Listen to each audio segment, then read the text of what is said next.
Hello, welcome to Making Photos. I'm Ian Butterfield. In my previous video, link up on the screen, I went through my top 10 images from 2021.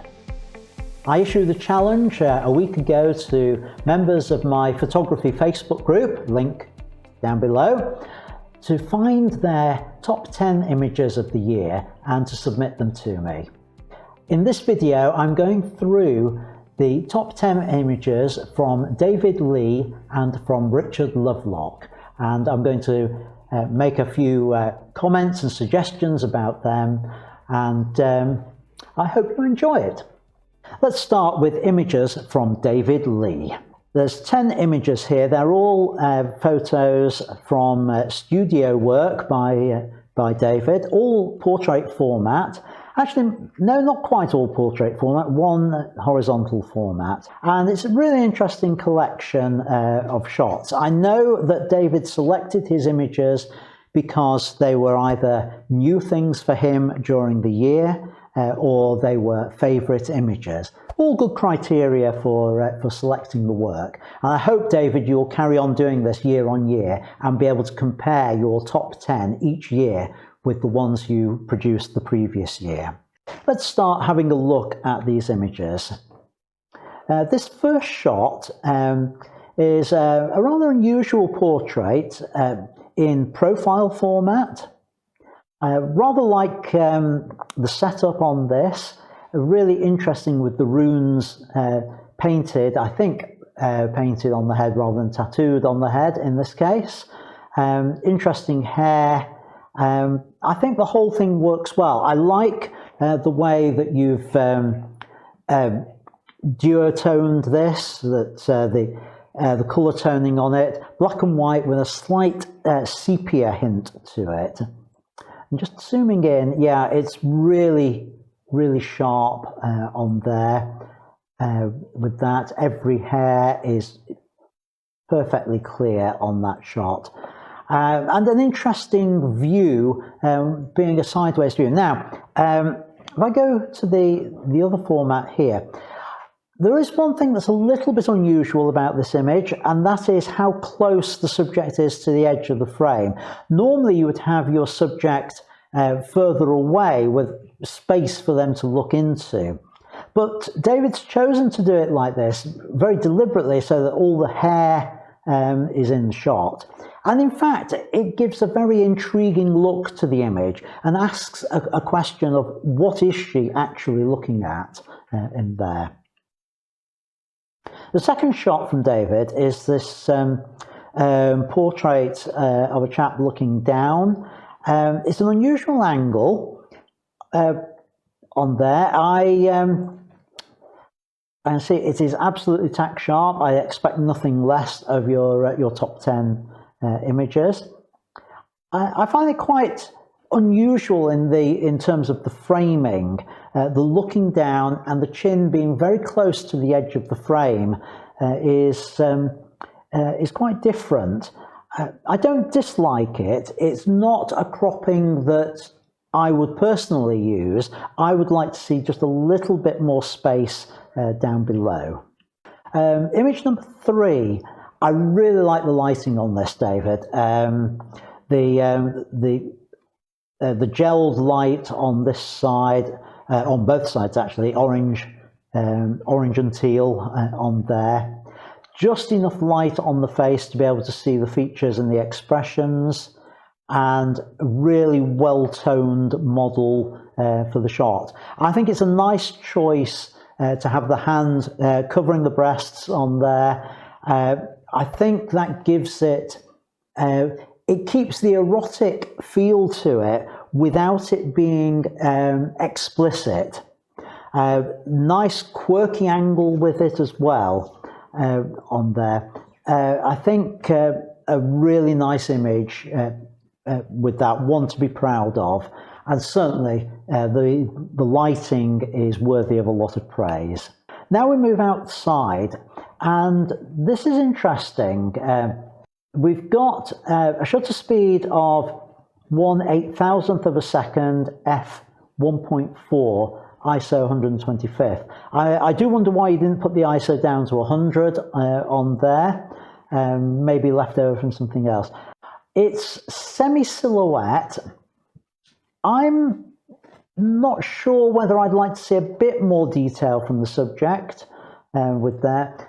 My personal approach on something like this would be to add in a speed light, an off-camera light, just to bring out a little bit more detail with the subject. The other thing I would say to avoid is where this line is going through. What I would have done with this, David, is I would have come much further back and crouched down, use a longer lens, and try and get that horizon lower in the frame on there. That in itself would have potentially other problems, but that's how I would approach it. The other thing just to be aware of is, unlike the others, which were absolutely tack sharp, this one is a little bit soft compared to some of the others.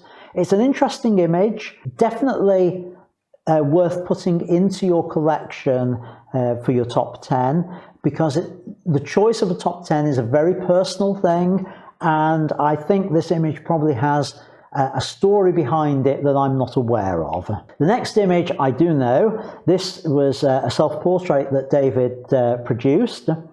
Again, really nice shot. Well lit actually, that hint of rim lighting on there, broad light from the side. Now, can we see the reflection in there? Yes. Little bit of noise creeping in. Now, again, with this, David, it really is tricky with self-portraits. I don't know how you got your focusing, but you can see here that your focus level is around your ear rather than on your eye. The eyes are just a little bit soft compared to the ear.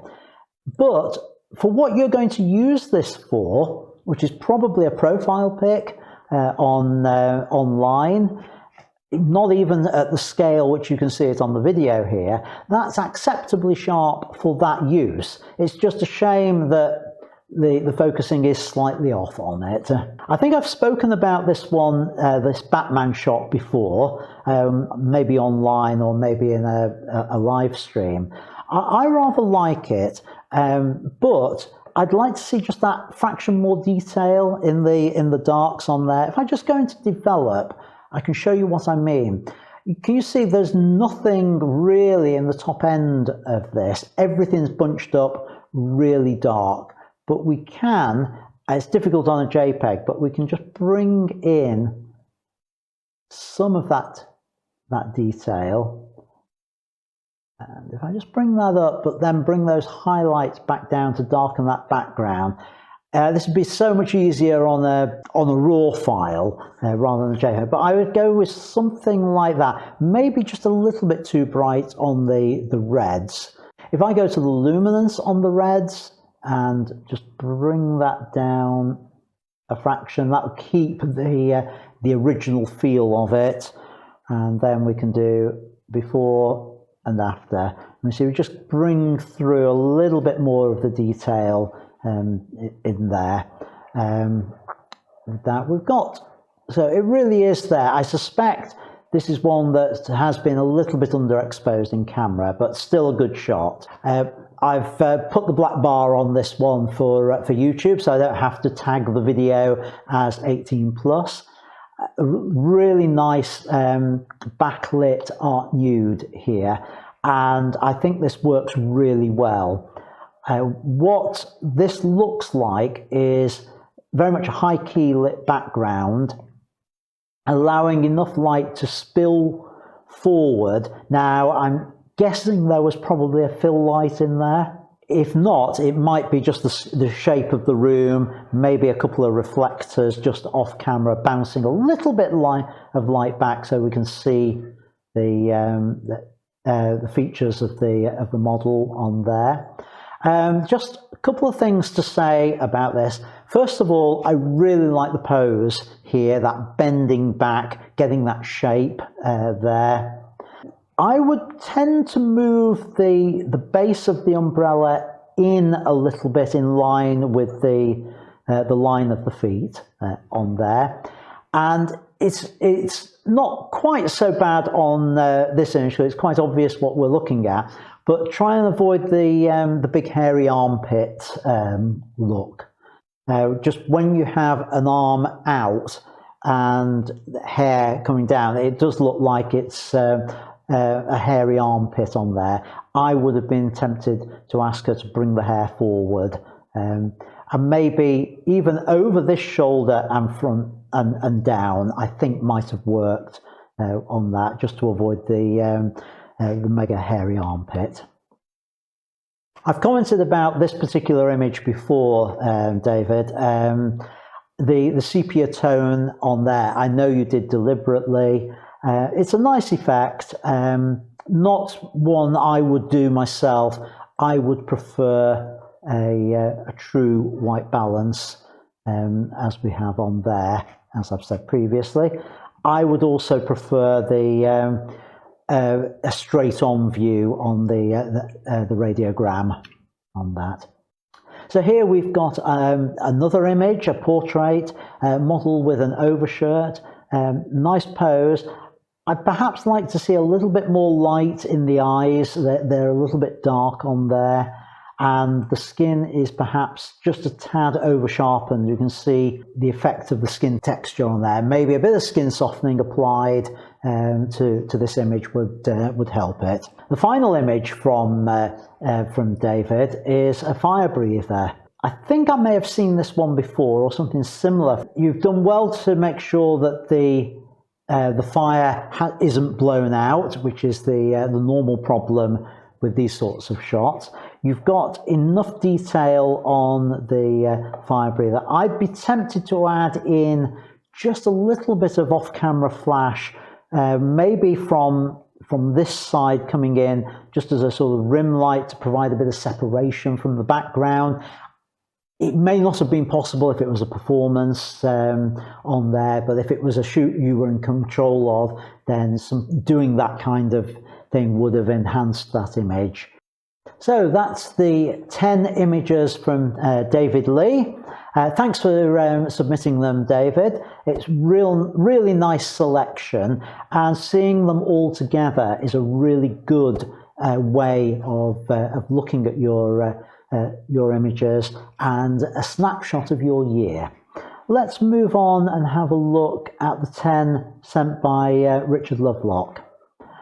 Richard is very much a wildlife photographer. That's his big passion, and he said that his top 10 have all come from that one genre, as a panel of images which work together. I'm not a wildlife photographer, as everyone well knows, so my comments on these are going to be very much in that vein, that I don't do this myself. But let's have a look through the images and see what we've got. This is a lovely pair of puffins, absolutely tack sharp on there, really well captured, lovely exposure on that, nice bokeh effect. Settings wise, yeah, 600mm. He's kept the shutter speed high, reasonably high ISO 500. It's textbook wildlife photo, well done, as is this other puffin. Again, really sharp. You can see individual hairs or feathers, I suppose, on the face of the puffin. The texture of the bill. It's just an incredible shot. The lens, the 150 to 600, a real wildlife photographer's lens on there, and shooting at f8 at this kind of distance very easily gives you an out of focus background to really isolate the subject. A sea eagle, again the same lens, this time only at 260mm. Just zooming in on this, yeah, absolutely sharp, on the bird, and good choice of shutter speed, 2500. The water's really frozen, just very slight movement in it. So again, fantastic shot. This one I've seen before on my Facebook group. Really sharp image on there. Incredible shots as ever. Again, that same lens. It's interesting. We're seeing a pattern here on the lens, and it's worth commenting that good glass, good lenses are what make sharp images on there. That if you're going to do this kind of work, having a really good lens to be able to achieve those critically sharp images is well worth it. Again, we've got an otter fighting with a crab. Now that's something you don't see every day. Now this one, slightly soft compared to some of the others.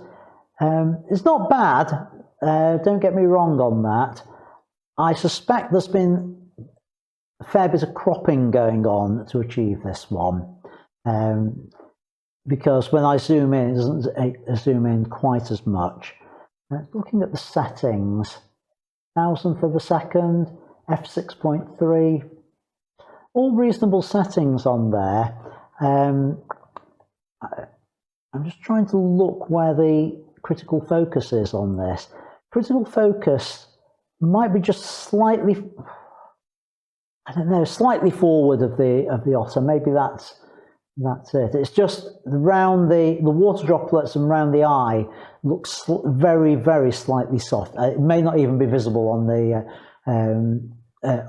the video, but a really good image, really nicely produced.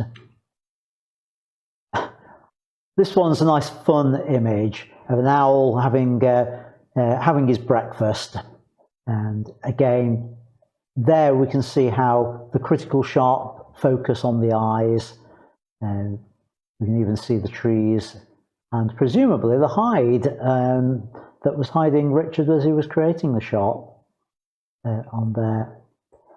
And it's interesting that at f6.3 how quickly we lose that depth of field. You can see the eyes are in critical focus. The worm, which can be not much in front of the owl, is going out of focus, as is the wing on the bird. But you've got the focus spot on. Great shot. And again, this is where the shallow depth of field really plays to the strength of the image. The eyes are absolutely tack sharp, and Richard's allowed the fact that the bird's feathers move away from the eyes to actually give a focus vignette on here, whereas the outer sections of the image go out of focus. And in fact, there's a nice three-dimensional feel to this because the tip of the beak is also out of focus on there. So that's really come together well, and this only works because the eyes are absolutely spot on in focus.